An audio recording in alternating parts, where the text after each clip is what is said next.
Hello mga mare, di ba nakita niyo na ang ganda ng dagat? Ganyan din po kaganda yung buhay ng tao kapag sumikap po. A day in my life of a 17 years old content creator teenagers. Yung story nga po pala yung nangyari sa buhay ko.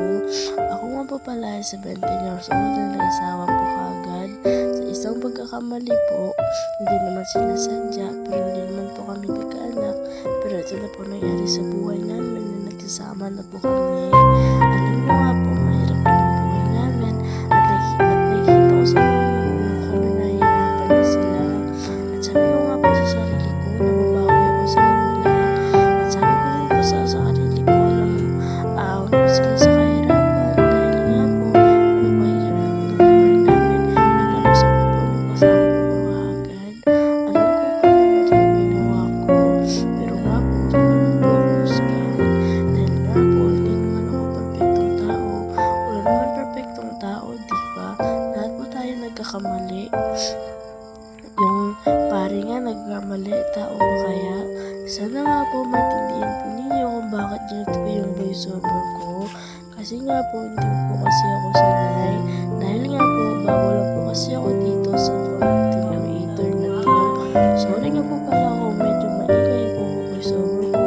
Kasi nga po, wala po kasi ako sa rep. Pasensya na po kayo sa boses ko kasi nga po may sakit yung ulo ko. Tsaka feeling ko po mawalan ako ng boses. Ay, bitawin nga po pala, balikan pa tayo sa buhay ko po.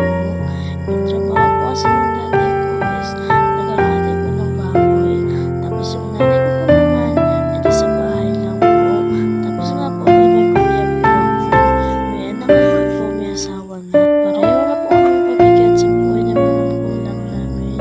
Pero ako nga po, may malaking pangarap din po para sa mga pamilya ko po. Nakatulad po ng mga sikat na vlogger, ganyan din po ako. At sana nga po nga pala ay supportaran po ninyo ako sa mga mini vlog. At sana nga po wag po kayo magsasawang sumuporta sa akin. Kahit like and share lang po at comment, okay na po yun sa akin. Okay lang po kahit mag-skip po kayo. Kasi alam ko naman po hindi po maganda yung mga content ko. At sorry nga po pala kasi hindi po ako sanay. At sabi ko nga po sa sarili ko, sasanayin ko na po yung sarili ko para sa mga ganyan content. At sana nga po, supportahan po ninyo ako, yun na po ang tanging kong hiling. At kayo din po, sana din po magsisikap po kayo sa buhay nyo. Alam ko po